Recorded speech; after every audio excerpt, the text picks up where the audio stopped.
اعوذ باللہ من الشیطان الرجیم بسم اللہ الرحمن الرحیم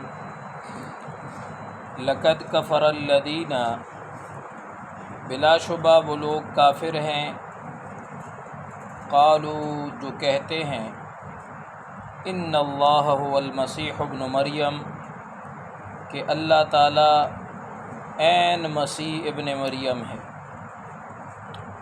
قل آپ ان سے پوچھئے، فمن یملک من اللہ شیئا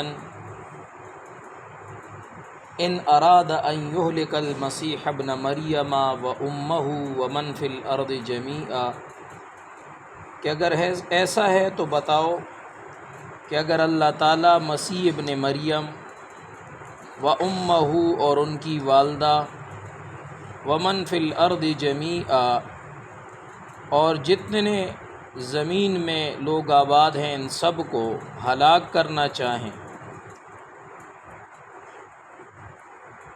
تو کون شخص ایسا ہے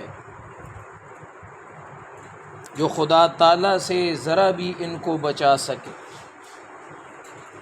قل آپ کہہ دیجئے، فمن یملک کس کا بس ہے، من اللہ کے مقابلے میں، شیئا ذرا برابر بھی، ان اراد ان یہلک المسیح ابن مریم کہ اگر اللہ تعالیٰ مسیح ابن مریم کی ہلاکت کا ارادہ کر لے، و امہ اور ان کی ماں کی ہلاکت کا ارادہ کر لے، ومن فی الارض جمیعا اور جو زمین میں ہے ان سب کی ہلاکت کا ارادہ کر لے، تو اللہ کے مقابلے میں کسی کا ذرا بھر بھی بس چل سکتا ہے؟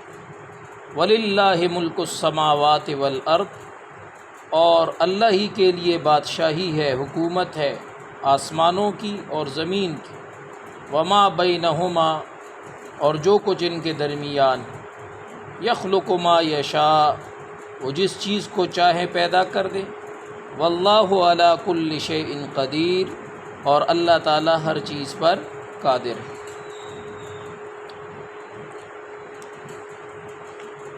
اس سے پچھلی آیات میں یہودیوں اور عیسائیوں کی مشترکہ خرابیوں کے بارے میں اللہ تعالیٰ نے ارشاد فرمایا۔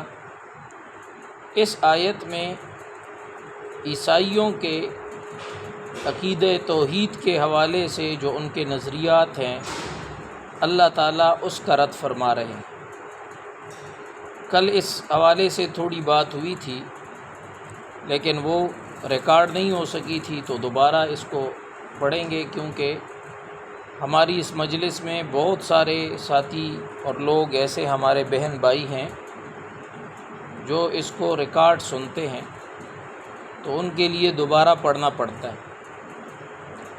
اور اللہ رب العزت ارشاد فرما رہے ہیں کہ عیسائیوں میں جن لوگوں نے یہ عقیدہ اختیار کیا کہ عیسیٰ علیہ السلام یہ خدا کا عین ہے، خدا کا کی ذات ہی ہے، اور خدا کی ذات معاذ اللہ عیسیٰ علیہ السلام کے اندر حلول کر کے زمین پر اتر آئی ہے، اور یہ جو چلتے پھرتے عیسیٰ نظر آتے ہیں یہ دراصل خدا ہے معاذ اللہ۔ یہ ان کا ایک فرقہ تھا یعقوبیہ جس کا یہ عقیدہ تھا۔ تو اللہ تعالیٰ نے فیصلہ کیا فرمایا؟ لقد کفر الذین، یہ لوگ کافر ہو گئے۔ میں نے عرض کیا تھا کہ آج کل جدت پسندوں نے ایک نیا فلسفہ نکالا ہوا ہے کہ بھئی عیسائیوں کو، یہودیوں کو یا جناب مجوسیوں کو، ہندوؤں کو کافر نہیں کہنا چاہیے۔ وہ کافر کے لفظ سے بڑے چڑھتے ہیں، اور خود عیسائی، یہودی وغیرہ بھی کافر کے لفظ سے بڑے چڑھتے ہیں۔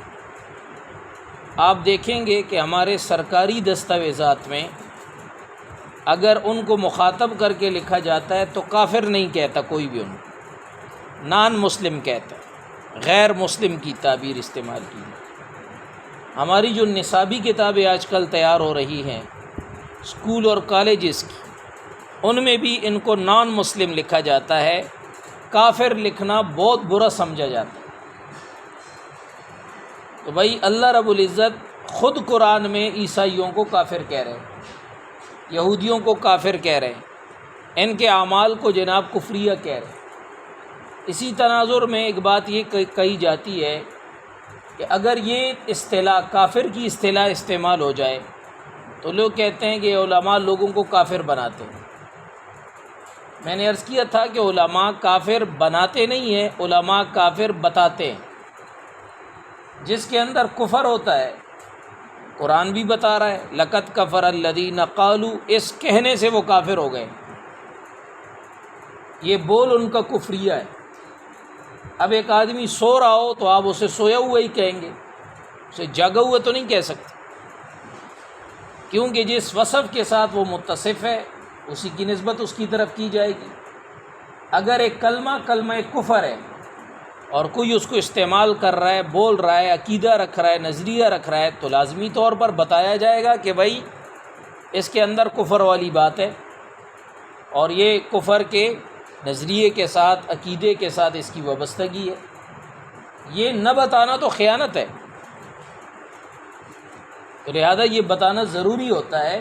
تو علماء جو فتویٰ دیتے ہیں، کسی کی تکفیر کرتے ہیں، تو یہ ایک امانت ہوتی ہے جیسے وہ ظاہر کرتے ہیں کہ بھئی دیکھیں اس کے اندر یہ جو بات پائی جا رہی ہے قرآن اور سنت کی روشنی میں یہ بات کفریہ ہے۔ تو اللہ تعالیٰ نے یہاں عیسائیوں کی ایک بات پر ان کو کیا کر دیا؟ کفر الذین، کہا وہ کافر ہو گئے۔ وہ بات کیا تھی؟ بات یہ تھی کہ انہوں نے یہ عقیدہ اختیار کیا تھا ان اللہ هو المسیح ابن مریم، کہ خدا کی ذات، یہ مسیح ابن مریم ہی خدا کی ذات۔ تو میرے بھائی خدا کی ذات وہ کسی خدا کی ذات ایسی نہیں ہے کہ جناب وہ کسی مکان کے اندر سما سکے، کسی زمانے کے اندر سما سکے، کسی محدود وجود کے اندر حلول کر سکے۔ خدا لامحدود ہے اپنی ذات اور صفات کے اعتبار سے۔ خدا ہمیشہ اسپیس اور ٹائم سے باہر ہے، کیونکہ مکان اور زمان کو پیدا کرنے والی ذات خدا ہے، وہ کریٹر ہے، وہ اس کے اندر نہیں ہو سکتا، وہ خالق ہے۔ یہ تو کفری عقیدہ ہے کہ آپ خدا کو جناب زمان اور مکان کے اندر فرض کریں۔ یہ کفری عقیدہ ہے کہ خدا کو ایک محدود وجود کے اندر آپ فرض کریں۔ تو خدا کا نہ کوئی، اللہ تعالیٰ کا نہ کوئی محدود مکان ہے، نہ وہ کسی زمانے میں ہے، نہ وہ کسی وقت میں ہے۔ وہ زمانہ پیدا نہیں ہوا تھا، اللہ نے زمانہ پیدا نہیں کیا تھا، تب بھی خدا موجود تھے، وہ ازل میں تھے اور ابد تک رہیں گے۔ هو الاول والآخر۔ جب کچھ نہیں تھا تو خدا کی ذات تھی، کچھ نہیں رہے گا تب بھی خدا کی ذات رہے گی۔ تو لہذا یہ عقیدہ ان کا کفری عقیدہ تھا۔ یہاں پر اللہ رب العزت نے حضرت مسیح علیہ السلام کی نسبت کی ان کی ماں مریم کی طرف۔ اس نسبت کے اندر بھی جناب حکمتیں ہیں۔ ایک حکمت تو حضرت اللہ تعالیٰ حضرت مسیح علیہ السلام کی عجز اور کمزوری کا اظہار فرمانا چاہتے ہیں کہ حضرت مسیح علیہ السلام یہ جناب من یہ تو خود اپنے وجود میں اپنی ماں کے محتاج ہیں، اپنے ماں کے وجود سے پیدا ہوئے ہیں، ماں کے پالنے پوسنے کے محتاج رہیں۔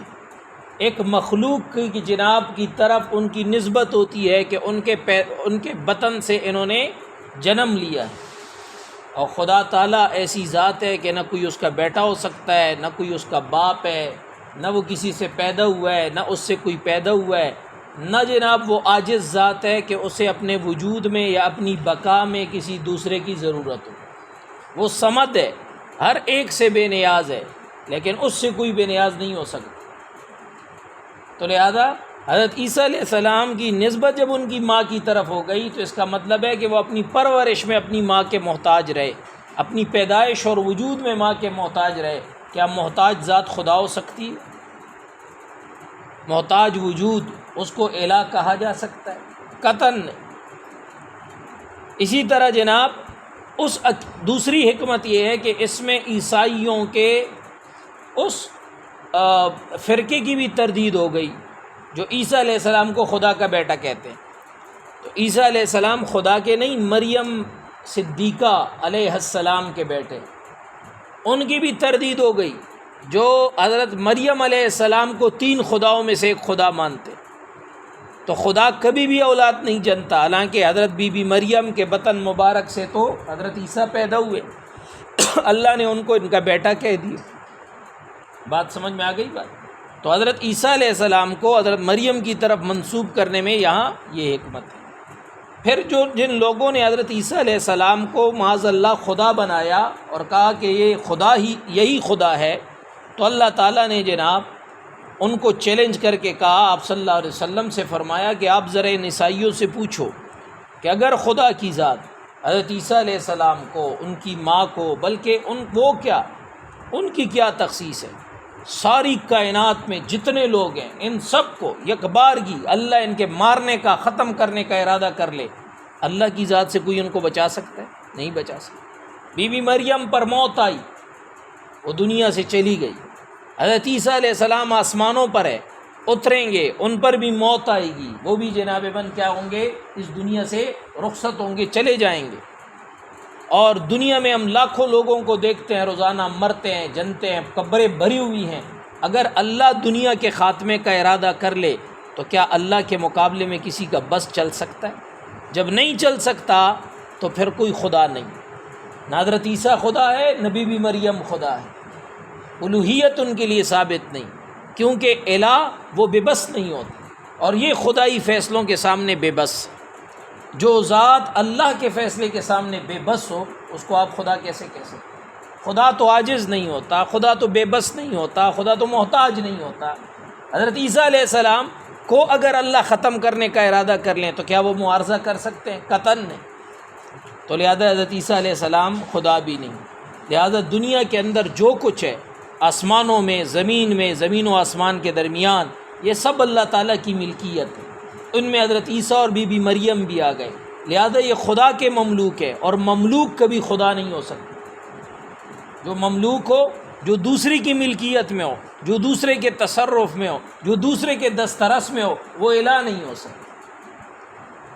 یخلق ما یشاء، اگر تمہیں اس بات سے شبہ ہو رہا ہے کہ عیسیٰ علیہ السلام بن باپ کے پیدا ہوئے ہیں، لہذا یہ انوکھی پیدائش ایسی ہے کہ حضرت عیسیٰ علیہ السلام میں الوہیت حلول کر گئی، تو بھائی یہ اللہ کی مرضی ہے۔ یخلق ما یشاء، وہ جس کو جس طرح چاہے پیدا کر دے۔ اللہ تعالیٰ کسی کو پیدا کرنے میں تخلیق کا جو پروسیس ہے ماں اور باپ کا، اس کے محتاج نہیں ہے۔ حضرت آدم علیہ السلام کی تو نہ ماں تھی نہ باپ تھا، اللہ تعالیٰ نے اس کو اپنے امر سے پیدا کر لیا، اپنے ارادے سے پیدا کر لیا۔ تو اگر عیسیٰ علیہ السلام بن باپ کے پیدا ہو گئے تو ان کی یہ انوکھی پیدائش تمہیں شبے میں نہ ڈالے کہ وہ خدا ہے۔ واللہ علی کل شیء قدیر، اللہ تعالیٰ تو ہر چیز پر قادر ہے۔ اللہ رب العزت یہ جناب الوہیت اور یہ خدائی یہ اللہ کے خواص میں سے ہے۔ اللہ تعالیٰ جس طرح جس کو چاہے اس پر قدرت رکھتا ہے، پیدا بھی کر سکتا ہے، فنا بھی کر سکتا ہے۔ تو اگر حضرت عیسیٰ علیہ السلام کو کچھ انوکھے خصوصیات اللہ نے دے دیے تو وہ اس پر قادر ہے، وہ کسی انسان کو وہ خصوصیات دے سکتا ہے، بن باپ کے پیدا کر سکتا ہے، اس کے دست مبارک سے مریضوں کو جناب شفا بخش سکتا ہے، مردوں کو جلا سکتا ہے، یہ سب اللہ کے زیر قدرت ہے۔